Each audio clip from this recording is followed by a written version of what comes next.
अपने सपनों की आशिया को दे एक नई पहचान माँ भवानी डेकोर प्राइवेट लिमिटेड के साथ, जो है ऑथराइज्ड डिस्ट्रीब्यूटर ऑफ कजारिया।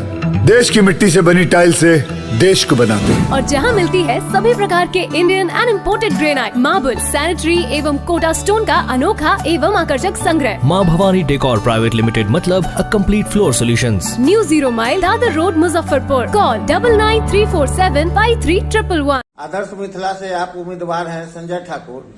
चुनाव में आप क्या अपनी प्राथमिकता को लेकर चल रहे हैं? प्राथमिकता हमें पहले तो आप सभी चैनल वालों को हम धन्यवाद देते हैं।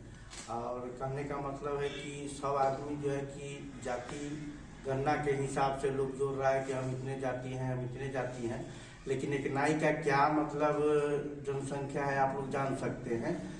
हम लोग जो है कि अल्पसंख्यक में आते हैं, जनसंख्या भी मेरा कम है, लेकिन मेरा पूरा समाज जो है वो सब मेरा एक समाज है। हम सब आदमी जाति के लिए बात कर रहा है, हम इंसानियत की बात कर रहा हूँ। और हम शिक्षा की बात करेंगे कि हमारे गरीब की मतलब बाल बच्चे कैसे डॉक्टर, इंजीनियर, आईएएस बने, और सरकारी स्कूल में जो है कि जितना व्यवस्था नहीं है वो हम सब करेंगे। और गरीब के लिए ही मैं काम करने के लिए आदर्श मिथिला पार्टी का उद्देश्य ही यही है कि गरीब को रोजगार मिले, शिक्षा मिले और एक समूह में रहे, जातिवादी ना करें। हम लोग जातिवादी के खिलाफ हैं और पार्टी के भी खिलाफ हैं। और जाति और पार्टी और धर्म ये तीन चीज से अलग है। हम लोग इंसान हैं, इंसान की बात करेंगे। कुरंदी उपचुनाव में इतने सारे उम्मीदवार खड़े हुए हैं, उसमें आप अपने आप को कहां पर देख रहे हैं? हम सबसे अलग दिख रहे हैं। सबसे अलग यह दिख रहे हैं कि हम पूरे समाज की बात कर रहे हैं। लोग जाति की बात कर रहा है, हम जाति से अलग हैं। अगर जीत के आते हैं तो आप सबसे पहले तो इंसानियत कायम करेंगे। यहाँ जो लोग जातिवाद जो कर रहे हैं, जातिवाद को हम अलग करेंगे। सब आदमी को एक साथ रखेंगे। स्वर्ण भी उतना ही हमको बढ़िया लगेगा जितना दलित लगेगा। अगर अति पिछड़ा भी जितना ही हमको प्यारा है, उतना स्वर्ण भी हमको उतना ही प्यारा है। मुस्लिम भी उतना ही प्यारा है जितना हिंदू प्यारा है। तो हमको जातिवाद नहीं करना है।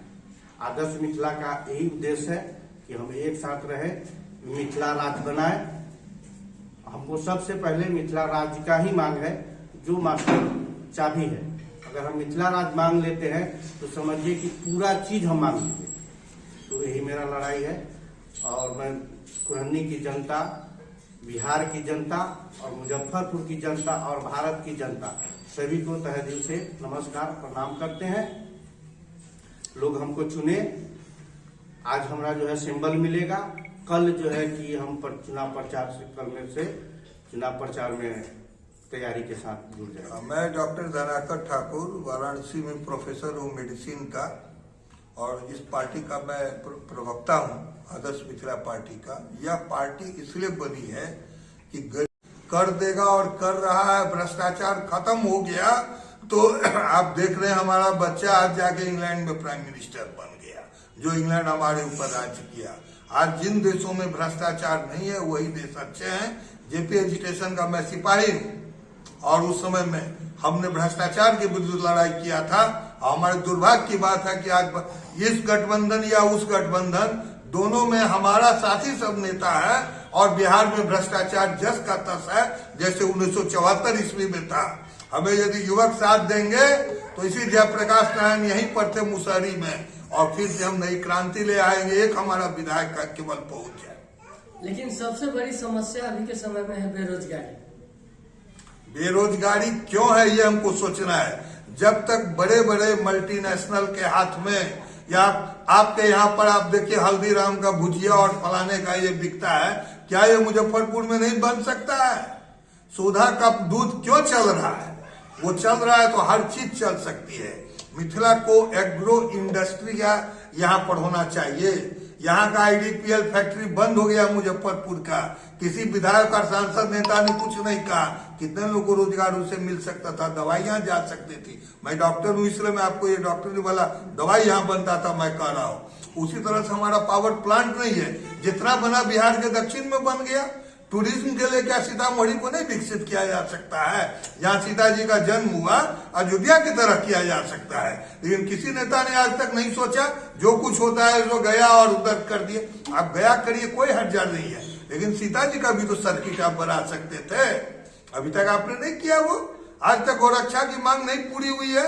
भाजपा की सरकार यहाँ से वहां तक है, अभी भी गाय वैसे ही कट रहे हैं। तो यदि हमारा पशुधन नहीं बचेगा तो हम रोजगार किसको देंगे? रोजगार का मतलब सरकारी नौकरी केवल नहीं है, लेकिन आज मिलिट्री का नौकरी हुआ का 5 साल के लिए जाओ, अग्निवीर बन जाओ। अगर आप चुनाव जीत के आते हैं तो पहला काम आप क्या करेंगे जनता के? हमारी जनता का सबसे पहला काम होगा शिक्षा और स्वास्थ्य में सुधार, और कम से कम तमिलनाडु जैसा, कम से कम बगल के बंगाल जैसा हमारा हो जाए।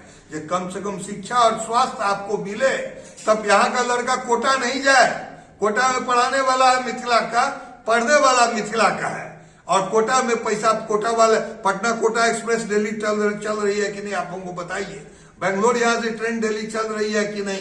क्या यहाँ सॉफ्टवेयर नहीं हो सकता है? हमारा इतना सॉफ्टवेयर इंजीनियर वहां पर है, यहाँ क्यों नहीं? उसके लिए तो कोई मिनरल का जरूरत नहीं है। लोग बोलते हैं मिनरल चाहिए, क्यों? हरियाणा को कोई मिनरल है? केरल को कोई मिनरल है? बताइए। बांग्लादेश, हमारा कहना है कि जो बिहार का जनसंख्या जो है 8 करोड़ उत्तरी बिहार का है, और 4 करोड़ जो है कि नदी के उस पार है। तो उसमें जो है कि 4 करोड़ पर इतना व्यवस्था है कि 2 एयरपोर्ट इंटरनेशनल 4 करोड़ पर, और 8 करोड़ पर एगो है दरभंगा। वो जो एगो दूगो आता है जाता है। हम लोग का जो भाड़ा जो होता है बस का 1 महीना का, कितना सर बोले थे भाड़ा? सर 1 दिन का यहाँ मुजफ्फरपुर से और पटना का हर जिले से 1 अरब रुपया 1 साल में चला जाता है। 1 मिनट। हाँ। 1 साल में 1 अरब रुपया हम लोग का जो है सिर्फ कागजी काम पर खर्च होता है। अगर वो पैसा अगर मान के एक बेंच अगर हम पटना से अगर मुजफ्फरपुर में बैठा लेते हैं तो हम लोग का 1 करोड़ रुपया जो है 1 अरब रुपया जो है कि हर महीने बचत होगा उत्तरी बिहार में। यहाँ पढ़ाई के लिए चाहे कोई भी बढ़िया अगर काम अगर होता है तो लोग को पटना जाना पड़ता है। इसमें जो 1 अरब रुपया जो खर्च होता है तो इस पर तो रोक लग जाएगा। जब हम लोग इस चीज को पूरा मिथिला में अगर कर लेते हैं तो 1 अरब रुपया जो है कि मिथिला का विकास में लगेगा, जिसमें हर जाति को भागीदारी बढ़ेगा। यही सब बात है। बहुत ऐसा बात है मिथिला राज्य में। अगर मिथिला राज्य अगर बनता है तो समझिए कि एक मास्टर चाबी हम लोग ले लेंगे, जिसका जो है कि हर उद्देश्य पक्का हो जाएगा। हम लोग गरीब नहीं रहेंगे, और हम लोग किसी से भी बात करेंगे तो आँख में आँख डाल करके बात करेंगे। हमको आँख क्यों दिखाता है कि हम गरीब हैं, इसलिए हम लोग के पास में धन बल नहीं है। इसलिए जब मिथिला राज्य बनेगा तो मैं दूसरे राज्य या कोई भी व्यक्ति अगर हम लोग को आँख दिखाएगा तो हम लोग भी आँख दिखा सकते हैं। क्या नाम हुआ? संजय ठाकुर, घर बाकरपुर, पुरानी विधानसभा, आदर्श मिथिला के कैंडिडेट। मुर्दा को भी रखेंगे, मेरा पेमेंट करो नहीं तो तुमको नहीं जाने देंगे। ये व्यवस्था आपके यहाँ क्यों नहीं हो सकती है सरकारी अस्पतालों में? आज आप बनारस जाके देखिए IMS में कितना बढ़िया है, तो क्या वैसा यहाँ नहीं हो सकता? यहाँ भी हो सकता है यदि शिक्षा पर और स्वास्थ्य पर आप ध्यान दें। अभी लोग सोचता है PWD का मिनिस्टर कैसे बनेंगे, क्योंकि वो PWD नहीं है, पैखाना वाला डिब्बा है, वो पैसा वाला डिब्बा है। पैखाना वाला हो जाए, वो पैसा वाला डिब्बा है PWD, इसलिए वहां का मिनिस्टर लोग यहाँ पहले बनना चाहता है कि वो पैसा कमाए।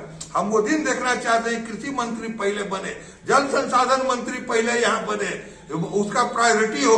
और जितना हमारे यहाँ बाढ़ आ रहा है ना, वो गाद को हटा दिया जाए, वो मैन्यूर के रूप में, खाद के रूप में काम करेगा। ऑर्गेनिक फार्मिंग होना चाहिए। हर इंजीनियरिंग कॉलेज को एक बगल के एक ब्लॉक को एडॉप्ट करना चाहिए, जैसे मेडिकल कॉलेज एक करती है, एक मान लो कम्युनिटी डेवलपमेंट ब्लॉक आप देखते हैं, उसी तरह इंजीनियरिंग कॉलेज, टेक्निकल ITI का कॉलेज ये करे। हमको नर्सेज की कॉलेज चाहिए, हमको ITI पढ़ाने वाले की चाहिए, और अच्छे BEd का कॉलेज अच्छा चाहिए, ताकि शिक्षा गुणवत्ता वाला हो। IAS हमारा बच्चा कर रहा है, लेकिन कहाँ का, दिल्ली में जाके चुनाव जीतकर अगर आप आते हैं तो शिक्षा स्वास्थ्य पर आपका विशेष ध्यान रहेगा। प्रथम शिक्षा स्वास्थ्य, अब इससे जुड़ी हुई चीजों, बेरोजगारी की बात होती है, हर हाथ को हम काम देना चाहेंगे। और हर पार्टी अगर कह रहा है कि हम 10 काम करेंगे तो संजय ठाकुर 12 काम करके दिखाएगा 2.5 साल में। और मैं अगर 5 तारीख को चुनाव रिजल्ट निकलता है, हमसे जो रिजल्ट लेना है 6 तारीख से ले लो।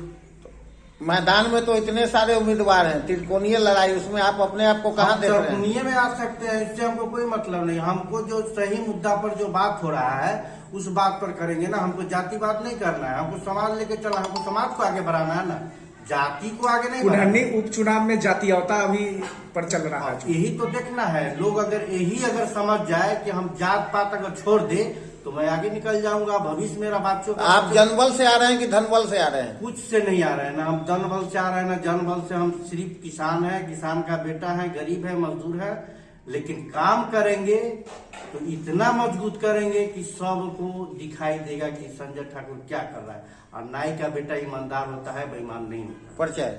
संजय ठाकुर, कुल्हनी विधानसभा, आदर्श मिथिला पार्टी का उम्मीदवार।